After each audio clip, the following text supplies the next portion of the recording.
Welcome back. Russia and China pledging to deepen their partnership earlier today as Russian President Vladimir Putin kicks off a two-day state visit to China. Putin telling Chinese President Xi Jinping that ties between Moscow and Beijing are one of the, quote, stabilizing factors in the international arena. Xi told Putin Beijing will, quote, always work with Russia as a good neighbor, friend, and partner.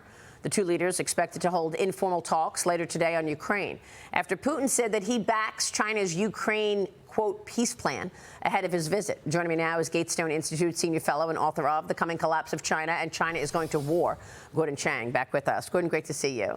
Assess this partnership between China and Russia. How concerned should the U.S. be on all of this? The big takeaway is that China and Russia are flaunting their defiance of the United States, of the West, and of civilization.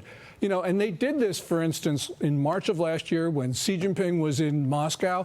And basically, Xi Jinping said, look, we're running the world now. The United States is done. And this comment about stabilizing ties is fascinating because China and Russia are not stabilizing anything. They're roiling Europe. They're roiling Africa. They're roiling the Middle East. You know, this is the Xi Jinping playbook of creating chaos. And the Chinese and Russians think that this is fine. This is basically, you know, the Third Reich, the Soviet Union, and Imperial Japan getting together and saying, OK, guys, it's not our time now. Yeah, it's such a good point. They are roiling the world, and China is supporting Russia's invasion and continued attack on Ukraine. How did we get here that these two have been able to strengthen their partnership and compete against the United States so effectively? Well, it started in August 2021 with a catastrophic withdrawal from Afghanistan. That's right. That convinced Putin he could do whatever he wanted. Just days before the invasion, Biden says, well, a minor incursion might be OK. So, OK, then they take Ukraine. Then China and Russia go after North Africa, which is really quite serious. And then China says, well, OK, to Iran, you can attack Israel. So it is one right after the other. And the next domino, we don't know where it'll be, but it's probably the South China Sea against the Philippines, where China's engaged in some very belligerent tactics right now. It is all quite serious. You're absolutely right. And you need very strong leadership in the White House to offset this. Weigh in here, Tricia. Absolutely, Maria. But I do hearken back to December 2023, when the Treasury Department, Biden's Treasury Department, said that any entity who in any way gave component pieces to procure military weapons to Russia in this war against Ukraine, they would be sanctioned. Is this another example of the U.S. saying don't? Because we know that Putin and Xi will be talking about procurement for these military weapons and how they can skirt these sanctions. Yeah, that's an important point, because from the very beginning of Russia's invasion of Ukraine, Biden was saying no lethal aid. That's a red line. We know from open sources that China was providing lethal aid. And Biden didn't do anything until about 2 weeks ago, where those meaningless sanctions on a dozen Chinese and Hong Kong companies. You know, if Biden were really serious, he'd go after the Chinese banks that are financing this, Tricia. He won't do it. That would actually catch China's attention. But no, too tough for Biden. And he won't go after all those companies that are still trading on our exchanges, where American investors are buying those stocks and, in effect, funding the expansion of communist China and helping to support the Russian aggression as well.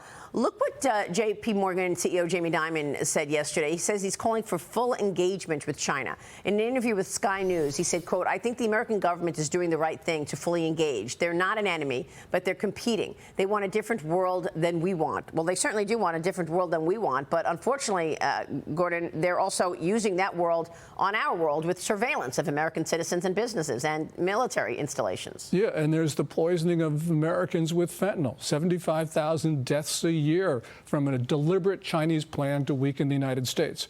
You know, this is a free country. We've got a First Amendment. Jamie Dimon can advocate a policy that just hasn't worked for 3 decades.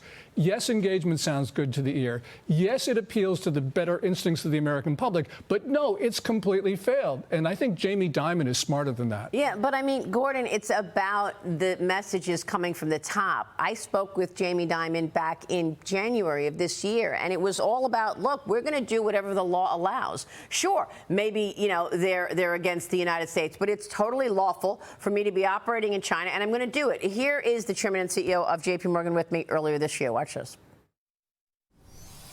Has your position on investing in and doing business in China changed, Jamie? The risk is heightened, right? So if you're talking as an investor set or something like that, the risk reward has gotten worse.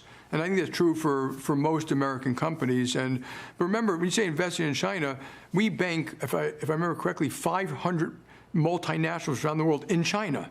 And, we follow all American law. So America's has to set foreign policy.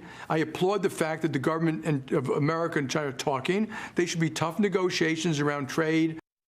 So it is set at the White House level. Now, Janet Yellen was on PBS NewsHour this week, and I got to get your reaction to that. She's talking about the tariffs that Joe Biden is putting on Chinese goods, comparing them to Trump's tariffs, because, of course, everybody knows that Trump was very tough on China. She says Trump's tariffs are taxes on the consumer, but Biden's tariffs are better because they're targeted. Do you see a difference between these tariffs? No, they're all Section 301 tariffs. They're all on Chinese goods coming into the U.S. And by the way, Janet Yellen is smarter than that, because she should know that Trump's tariffs, 4/5 of those tariffs were picked up by the Chinese government and Chinese exporters. So the American consumer didn't pay. There was no inflation because of those tariffs.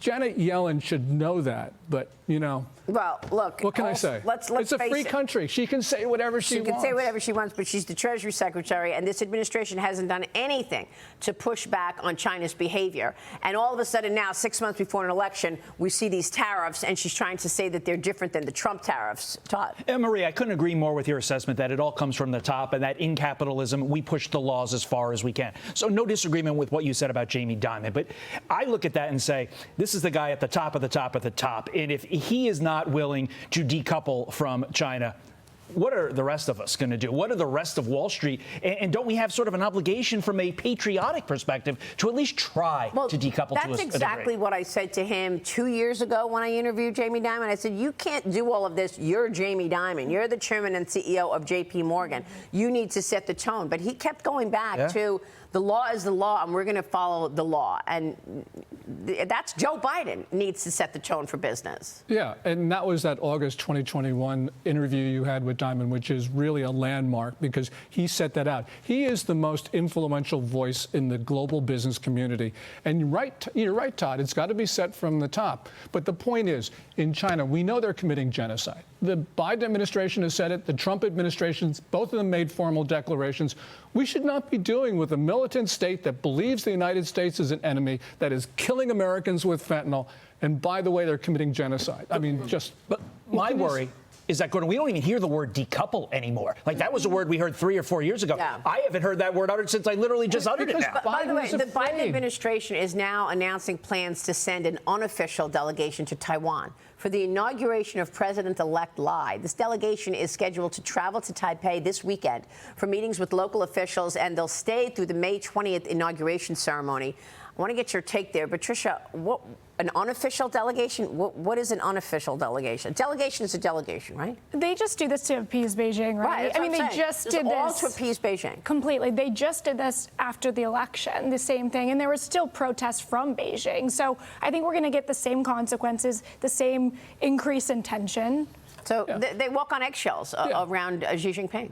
And the Chinese know this. And the more you try to accommodate them, the worse they are. We need an American president who says, look, we win, you lose. That's Ronald Reagan's playbook. It worked against the Soviet Union. It will work against China if Biden were to implement it. You agree, Mark? Yeah, I mean, they keep going back to saying we're not adversaries, we're competitors. But the last time I checked, if you're in a game against a competitor, you want to win, you want your competitor to lose. That's how it works. Look, a competitor doesn't send a surveillance balloon into the country to steal, secrets from our military bases. A competitor doesn't steal intellectual property. A competitor doesn't send fentanyl through the country and kill American citizens. A competitor doesn't allow a leak of a devastating disease and then cover it up. So, I mean, I think we're beyond competitor, but the White House doesn't see it that way. Well, China actually deliberately spread that disease beyond its borders after it got out into the Chinese population, with the help of the World Health Organization, by the way. And you're right. The Chinese call us an enemy. We should return the favor. Yeah. We'll leave it there. Gordon, great to see you. Thanks.